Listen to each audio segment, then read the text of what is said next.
Today we're doing something a bit more delicious, a gadget for burger lovers. This is an 8.5-inch stainless steel burger press.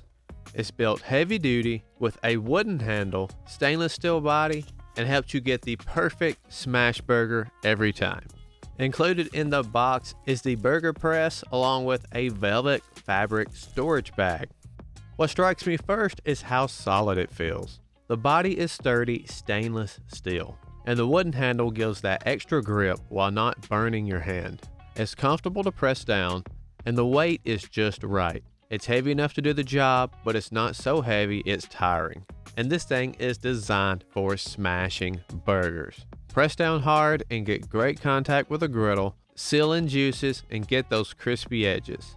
We give it a shot on a hot griddle, and it really helps spreading the patty thin and evenly, and the stainless steel surface helps for a clean release. It's also worked really well on the outdoor grill, as well as holding down bacon.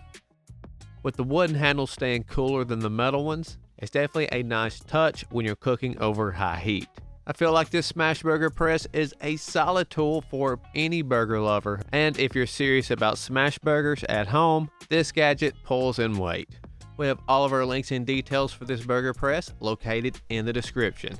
And if you found this review helpful, make sure to give it a like and let us know in the comments how you like to use burger presses. That's going to wrap it up for this one. Thank you all so much for watching. And now it's time for me to go do some more smash burgers. Later.